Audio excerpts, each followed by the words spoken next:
إني أرى الكراهة في وجه أبي حذيفة لدخول سالم. قال أرضعيه.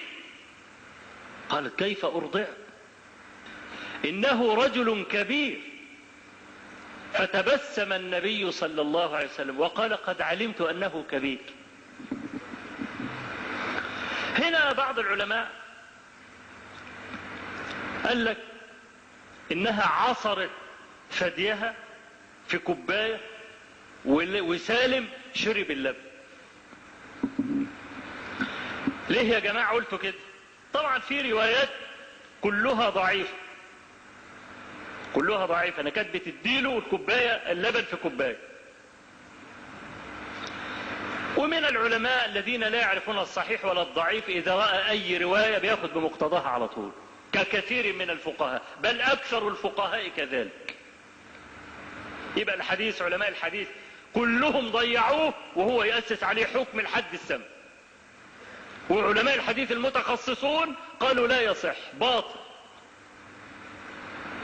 يعني الحنفية مثلا مشهور عندهم مسألة نقض الوضوء بالقهقه.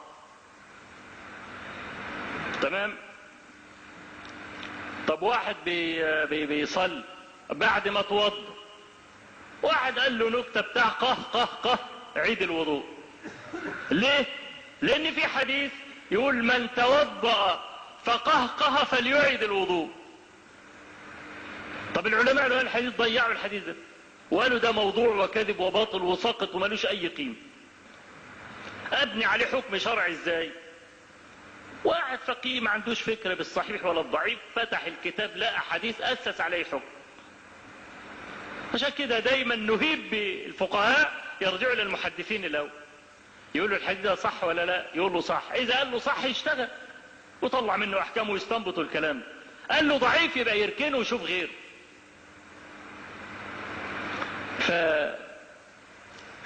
فالعلماء قالوا ايه؟ ابن عبد البر في تمهيد مثل يقول ان العلماء جماعة العلماء كأنه اجماع، يعني يرون عدم جواز التقام الرجل الكبير ثدي المرأة.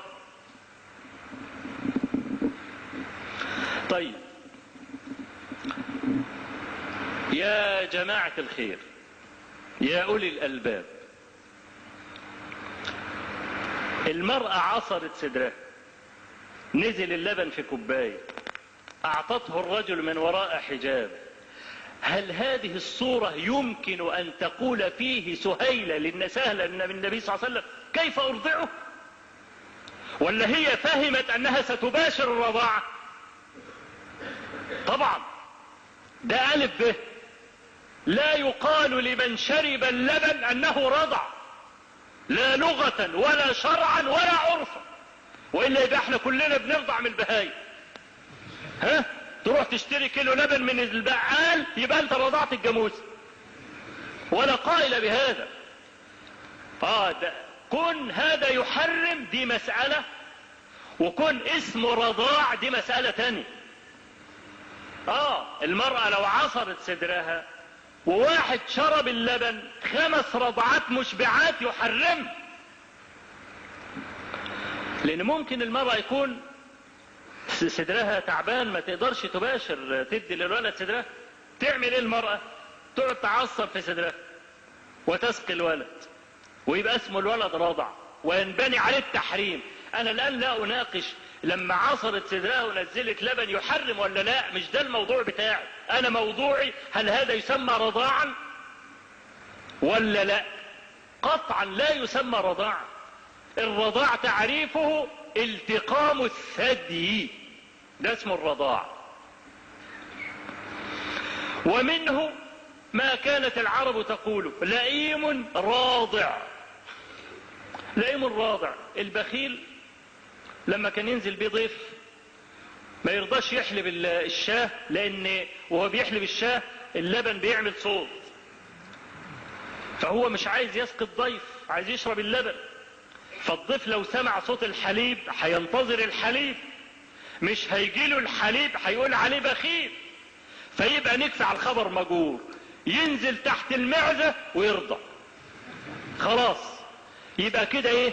لا الراجل عرف ان عنده معزة ولا عرف ان المعزة بترضى بتنزل لبن. عشان كده كان يقول لك لئيم راضع، بيروح يرضع مباشرة. ومنه قول سلمة: أنا سلمة بن الأكوع واليوم يوم الرضع. يوم الرضع يعني يوم اللئام.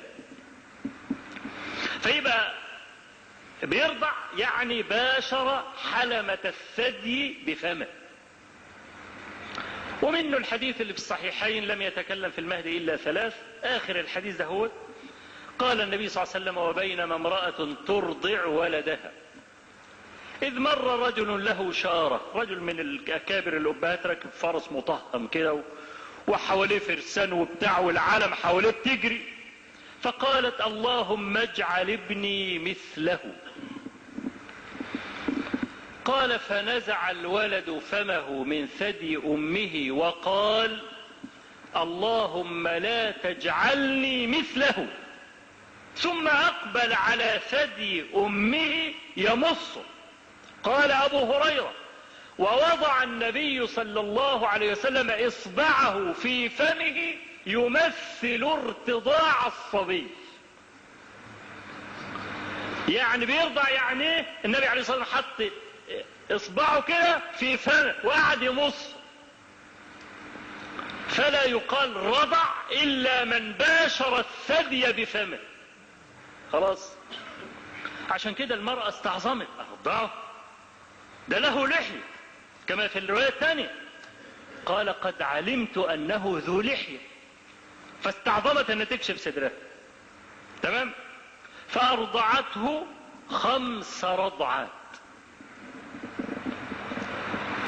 فكانت عائشة رضي الله عنها إذا أرادت أن يدخل عليها أحد أمرت بنات أخواتها وإخوتها أن يرضعنه فيدخل عليها بتلك الرضعة. تبقى خالته من الرضاعة أو عمته من الرضاعة. وأبى سائر أزواج النبي صلى الله عليه وسلم أن يعتددن بتلك الرضعة، وقالوا: لا يدخل علينا أحد بها إلا من رضع في